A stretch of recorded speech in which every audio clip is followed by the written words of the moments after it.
प्रधानमंत्री ने करदाताओं की सहूलियत के लिए एक प्लेटफॉर्म की घोषणा की है जिसका नाम है transparent taxation honouring the honest platform. और उन्होंने ये भी कहा कि जब ईमानदार करदाताओं का जीवन आसान होगा और वो आगे बढ़ेंगे तभी देश का विकास होगा और देश आगे बढ़ेगा। इस वीडियो में हम जानेंगे जो कर सुधार या करदाताओं के लिए जो सुधार की प्रक्रिया लाई गई है उसमें क्या क्या चीज़ें समाहित हैं, उसके वांछित अवांछित पहलुओं को जानेंगे।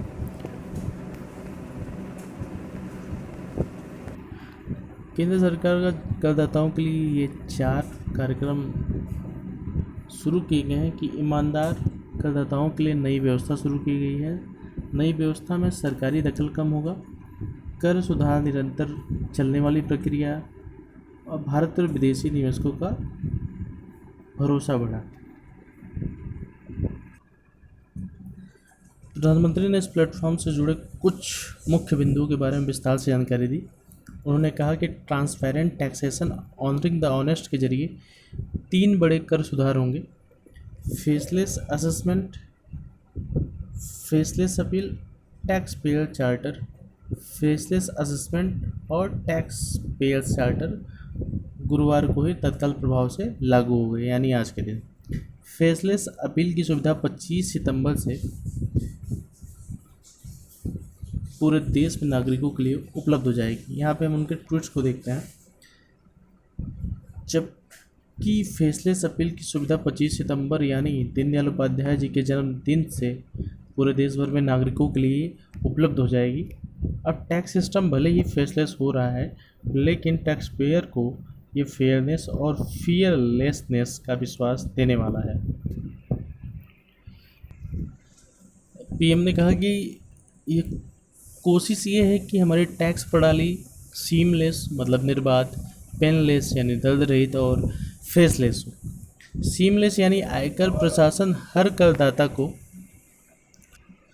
उलझाने के बजाय समस्या को सुलझाने के लिए काम करे। पेनलेस यानी तकनीक से लेकर नियमों तक सब कुछ आसान हो। फेसलेस यानी करदाता और टैक्स ऑफिसर कौन है इससे मतलब नहीं होना चाहिए। अभी तक ये होता है कि जिस शहर में हम रहते हैं उस शहर का कर विभाग हमारी कामों को देखता है। अब ये भूमिका खत्म हो जाएगी। अब स्क्रूटनी के कुछ के मामलों को किसी भी क्षेत्र में किसी भी अधिकारी के पास आवंटित किया जाएगा।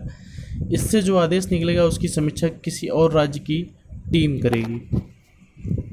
एक और ट्वीट पीएम का आया है कि अब हाईकोर्ट में 1 करोड़ रुपए तक के और सुप्रीम कोर्ट में 2 करोड़ रुपए तक के केस की समय सीमा तय की गई है। विवाद से विश्वास जैसी योजनाएं से कोशिश ये है कि ज़्यादातर मामले कोर्ट से बाहर ही सुलझ जाएं। ये भी एक बहुत ही सकारात्मक कदम है करदाताओं के लिए।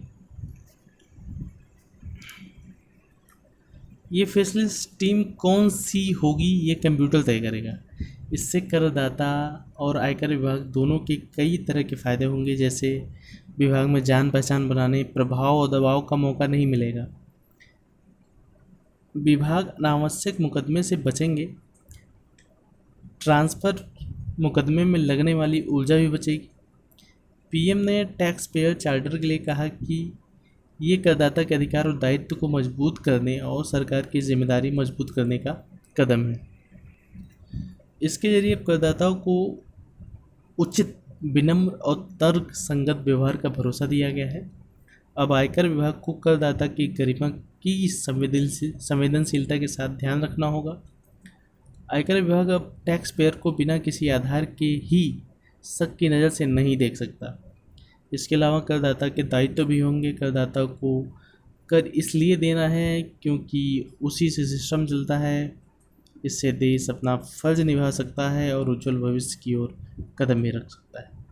इसी तरह कर संबंधी मामलों की अपील भी फेसलेस होगी। ये जो सेगमेंट है दोस्तों, ये गवर्नेंस से जुड़ा हुआ है। ये आप पार्शियलिटी से जोड़ सकते हैं, पारदर्शिता और निष्पक्षता जैसी चीज़ें या क्रेडिबिलिटी जैसी चीज़ें। आप इथिक्स में भी इसको यूज कर सकते हैं इस एग्ज़ाम्पल को। तो कई मायने में ये गवर्नेंस का एक नया प्रारूप केंद्र सरकार लागू करने की कोशिश कर रही है और वो आयकर विभाग से इन्होंने अपना शुरुआत की। तो दोस्तों अगर वीडियो पसंद आए तो वीडियो को लाइक कीजिए, और कुछ भी पूछना हो तो कमेंट सेक्शन में आप पूछ सकते हैं। तो वीडियो देखने के लिए बहुत बहुत धन्यवाद और आपका दिन बहुत शुभ हो।